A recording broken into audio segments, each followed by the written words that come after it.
Hola, buenos días. Mi nombre es Beatriz y bueno, el día de hoy les voy a compartir acerca de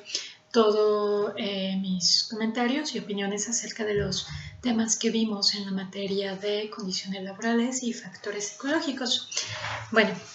esta materia para mí fue muy valiosa, en lo particular me gustó muchísimo la manera y la dinámica en la que se llevó el curso. Me parece que favorece mucho todos los procesos de aprendizaje y enseñanza que al final hace que nosotros vayamos generando aprendizajes significativos. Bueno, ya abordando los temas que nosotros vimos en cuestiones de condiciones laborales y factores psicológicos, el primer tema que hablamos fue el del desarrollo humano, entendiendo el desarrollo humano como el poder potencializar al individuo en cuestión de todas sus habilidades y competencias. Traduciendo el desarrollo humano al contexto de las organizaciones, esto nos implica que le podamos brindar todas las herramientas y todas las condiciones de contexto, recursos y demás que le permitan el poder potencializar toda su capacidad de desempeño laboral y crecimiento y desarrollo profesional. De igual forma, también vimos el modelo de responsabilidad social empresarial. A mí me gustó mucho porque, bueno, me permitió ampliar un poco el panorama que yo tenía acerca de lo que es las empresas socialmente responsables, y en función que yo pensaba que únicamente hacían como actividades que favorecieran algún sector social vulnerable, ¿no? Y sin embargo, en esta lectura pues nos permitió conocer que la responsabilidad social empresarial contempla la dimensión económica, dimensión social, dimensión ecológica, tanto interna como externa de la organización, ¿no? Esto quiere decir que se van a llevar a cabo acciones en el ámbito económico, en el ámbito social, en el ámbito ecológico que impacten el interior de la organización, y de igual forma se podrán implementar algunas otras acciones que impacten todos los factores externos que tienen que ver con estos elementos de la organización. Dentro del tema de responsabilidad social empresarial vimos también una parte que es muy importante y tiene que ver con la cuestión de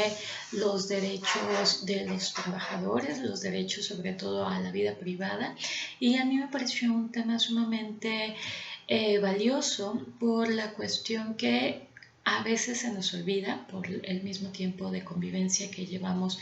en el día a día de nuestro trabajo. Se nos olvida que el que compartas 8 horas de tu vida, que es una tercera parte de tu día, con diferentes personas, no quiere decir esto que se tenga derecho a entrometerse en la vida del otro, ¿no? Y en este punto se habló mucho acerca de ese derecho a la privacidad de todos los empleados, y ese derecho a que la empresa respete la intimidad, que al final es un derecho elemental que tienen los individuos. Asimismo, también vimos el tema del estrés,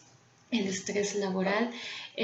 una situación que se presenta cada día con mayor frecuencia dentro de los ámbitos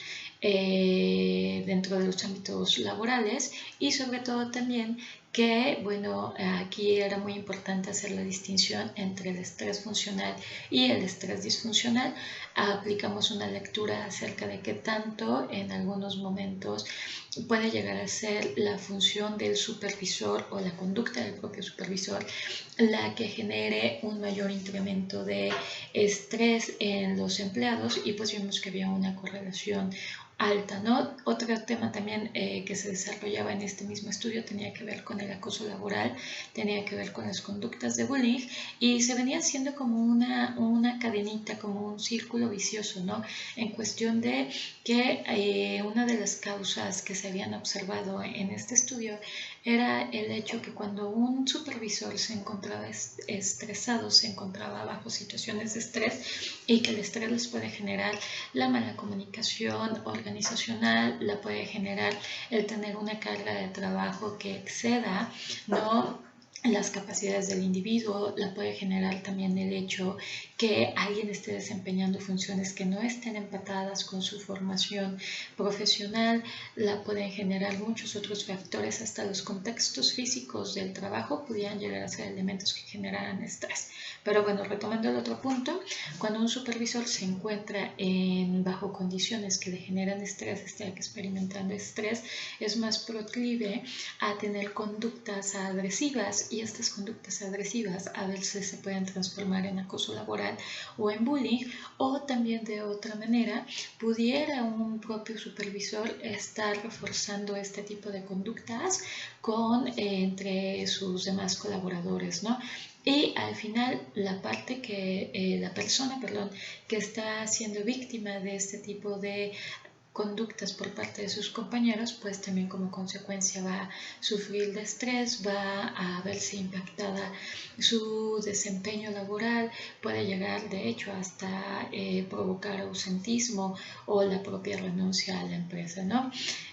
Posteriormente, otro tema muy importante que abordamos fue el que tiene que ver con comunicación, y mencionábamos acerca de las habilidades básicas para poder hacer una comunicación efectiva, que tenía que ver con el escuchar, con el analizar el mensaje que nos estaban dando, y sobre todo, y lo más importante, es probar la comprensión de la otra persona y de mi propia comprensión acerca del mensaje que se está buscando transmitir.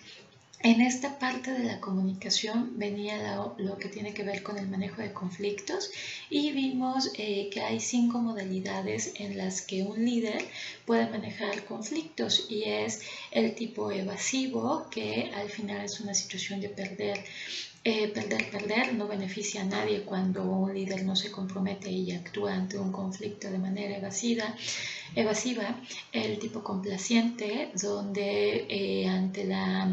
sensación de no tener la capacidad para poder resolver el conflicto, o más allá como de no querer complicarme por un problema, entonces busco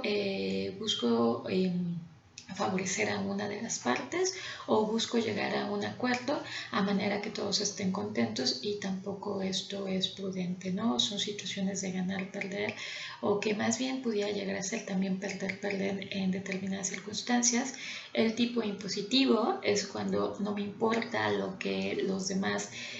consideren, no me importa si estoy afectando, si no estoy afectando. Este conflicto se va a solucionar de la manera en la que yo dispongo, totalmente, más bien no conveniente, ¿no? El manejar este tipo de solución de conflictos. Existe también la parte que es el tipo de solución de negociador, donde la parte líder, busca favorecer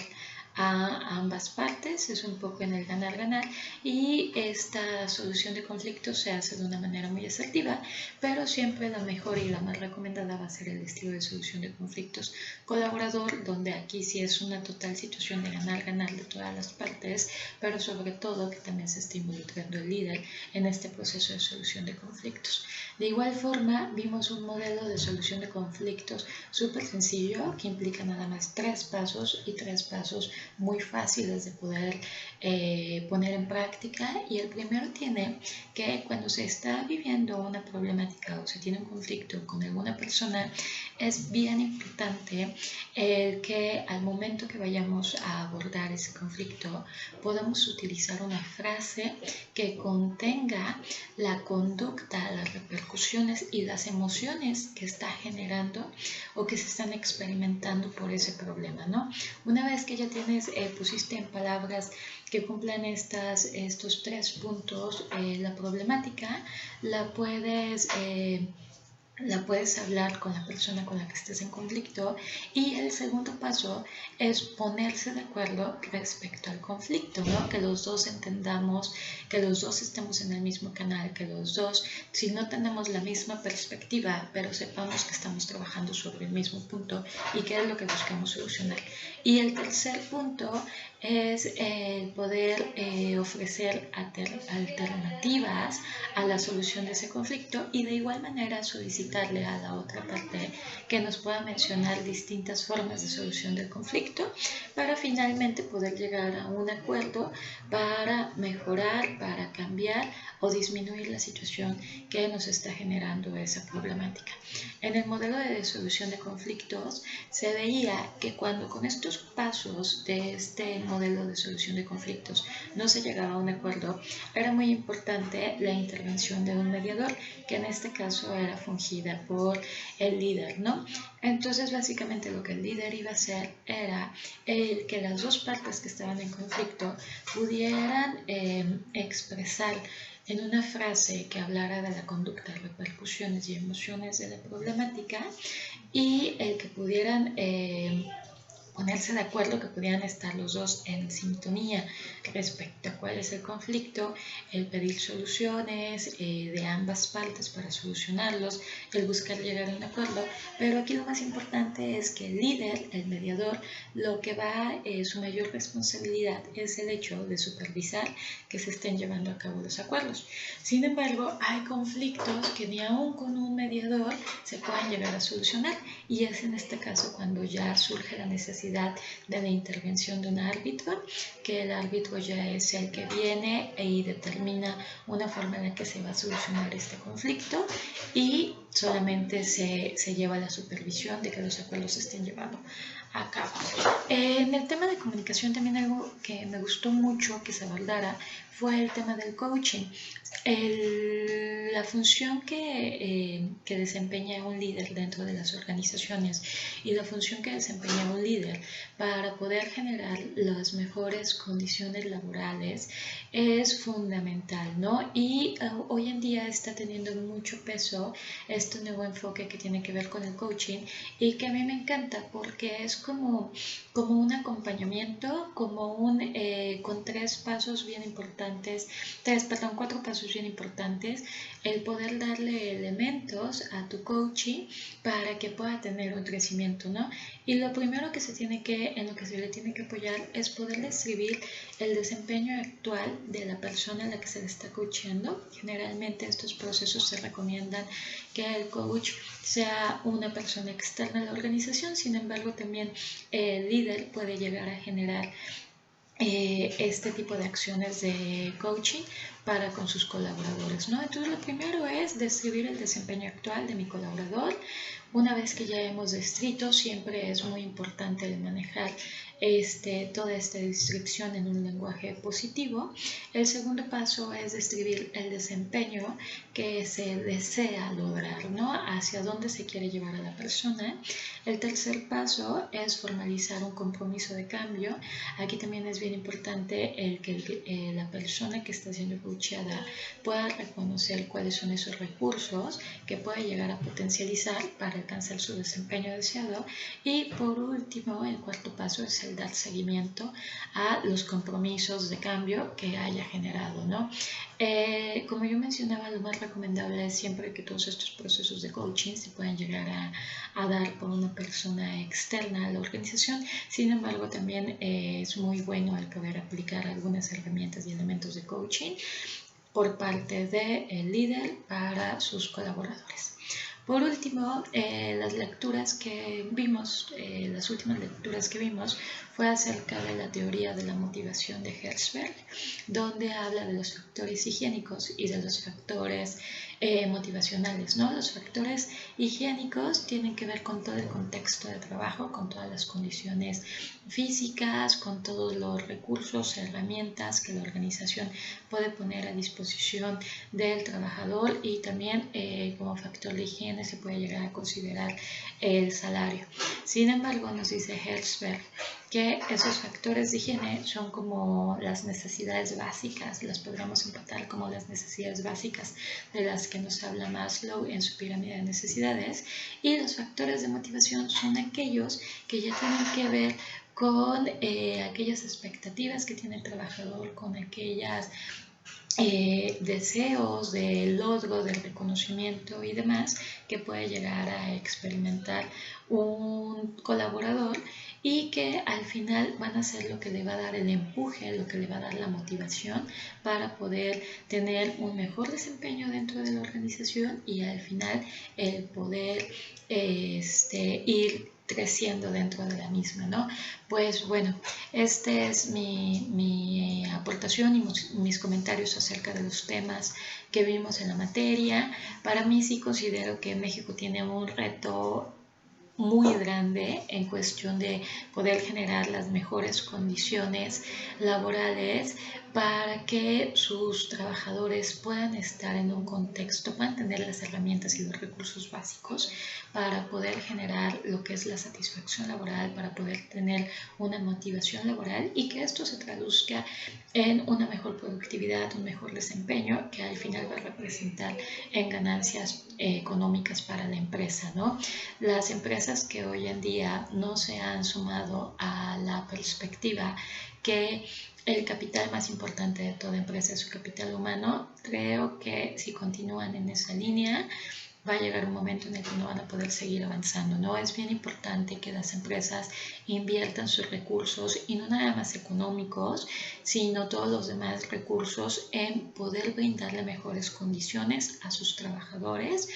para que estos puedan potencializarse y en consecuencia hagan más competitiva a la empresa. Sigo insistiendo, México tiene un reto súper importante, estamos plagados de pymes, yo creo que un gran porcentaje de las empresas de México son pymes,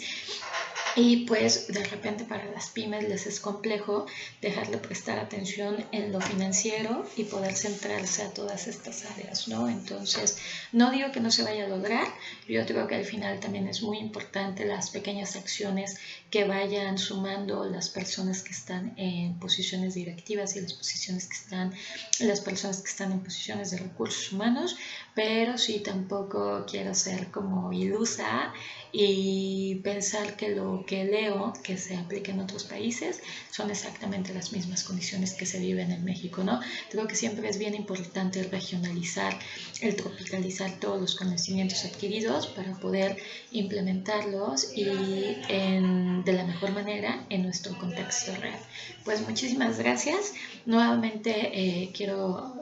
comentar que me fue fue para mí de gran satisfacción el participar en este curso. Aprendí muchísimo, doctor Salvador, me encantaron las sesiones y las dinámicas de Collaborate, y pues ojalá pueda seguir tomando alguna materia con usted. Gracias, hasta luego.